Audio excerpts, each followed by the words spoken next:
எல்லாருக்கும் வணக்கம். என் பேர் சந்துரு. நான் தேனி மாவட்ட தமிழக வெட்டுக் கழகத்தோட உறுப்பினராக இருக்கேன். இப்போ நம்ம தமிழக வெட்டுக் கழகம் ஆரம்பித்ததுக்கப்புறம் இருந்தே பார்த்தோம்னா, எங்கே பார்த்தாலும் ஒரு விமர்சனங்களும் நெகட்டிவிட்டியும் தமிழக வெட்டுக் கழகத்தின் மேலேயும் சரி, தமிழக வெட்டுக் கழகத்தில் தளபதி விஜய்மணியும் சரி, மாநில பொதுச்செயலாளர் விஸ்வநாதன் சார் மேலேயும் சரி, ஒரு நெகட்டிவிட்டி ஸ்ப்ரெட் பண்ணிகிட்டே இருக்காங்க. ஒரு தேவையற்ற விமர்சனங்களை வச்சுக்கிட்டே இருக்காங்க. இவங்க 2 பேரும் எந்த அளவுக்கு விமர்சனங்களை ஃபேஸ் பண்ணிகிட்ருக்காங்களோ, அட் த சேம் டைம் அதே அளவுக்கான விமர்சனங்களையும் நெகட்டிவிட்டியும் இங்கே ஒருத்தர் ஃபேஸ் பண்ணிகிட்ருக்காரு. தேனி தெற்கு மாவட்ட தலைவர் சேவசம்பல் டாக்டர் லெஃப்ட் பாண்டி அவங்க தான்.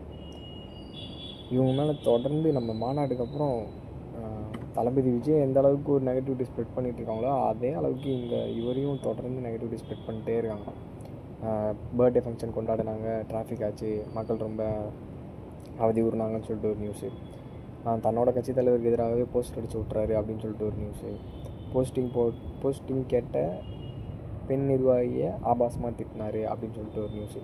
இந்த மாதிரி எல்லா நியூஸும் எல்லா நெகட்டிவிட்டியும் ஸ்ப்ரெட் பண்ணிகிட்டு இருக்கும்போதும் அவருக்கான மக்கள் சேவை பணியில் ஈடுபட்டுட்டு தான் இருந்தார். தொடர்ந்து மக்களுக்கு என்ன தேவை, தான் ஊர் மக்களுக்கு என்ன தேவை அப்படின்ற ஒரு விஷயத்தை நோக்கி தான் அவர் ஓடிட்டு இருந்தார். ஸோ இந்த நெகட்டிவிட்டிக்கு அவர் எந்த விதமான ஒரு கவலையும் படலை. இந்த நெகட்டிவிட்டி ஸ்ப்ரெட் பண்ணுறது தானே தலைவரே சொல்லியிருக்காரு, இக்னோர் நெகட்டிவிட்டி அப்படின்னு சொல்லிட்டு. ஸோ இவ்வளோ இதுவும் பண்ணியும் எப்படிடா இவரை இது பண்ணவே முடியல. ஏன்னா இவ்வளோ விஷயம் சொல்லிகிட்டு இருக்கோம், இவ்வளோ விஷயம் பண்ணிகிட்ருக்கோம், அது பண்ணுறோம், இது பண்ணுற நியூஸ் சேனல் எடுத்து போடுறோம், எந்த வித ஒரு நெகட்டிவிட்டியுமே ஸ்ப்ரெட் ஆக மாட்டேங்குது.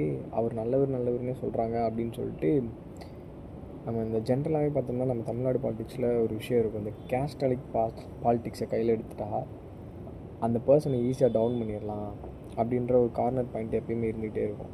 ஸோ அந்த கார்னர் பாயிண்ட்டை தான் இப்போ ஒரு சில பர்சன்ஸ் எடுத்திருக்காங்க.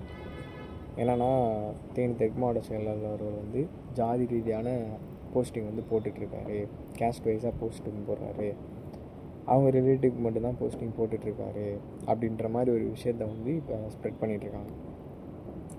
இந்த மாதிரி ஸ்ப்ரெட் பண்ணுறவங்களுக்கு ஒரே ஒரு விஷயம் தான், நான் நெகட்டிவிட்டிக்கு உட்காந்து நம்ம விளக்கம் கொடுக்கணும்னு அவசியம் இல்லை. ஒரே ஒரு சின்ன எக்ஸாம்பிள் மட்டும் தான் சொல்கிறேன். 2020 கொரோனா பேண்டமிக் சுச்சுவேஷனில் எல்லாருமே கஷ்டப்பட்டு இருந்தாங்க. அப்போ தன்னோட சொந்த விளைநிலத்தில் விழுந்த விவசாய பொருட்களை சுற்றி இருந்த கிராம மக்களுக்கு கொடுத்தாரு. அந்த சுற்றி இருந்த கிராம மக்கள் எல்லாருமே வேறு கேஸ்ட் தான். 1. 2வது, விவசாய கடல்னால் தற்கொலை பண்ணிக்கலாமா அப்படின்ற அளவுக்கு போயிட்ட 2 ஃபார்மர்ஸோட கடனையும் அடைச்சார். அந்த 2 ஃபார்மர்ஸும் வேறு கேஸ்ட்டு தான். படிப்பை பாதியில் நிறுத்துகிற மாதிரி இருந்த situation, 2 college students, 2 school students. அந்த மாதிரி ஒரு சுச்சுவேஷனில் இருந்த அந்த ஸ்டூடெண்ட்ஸோட படிப்பு செலவை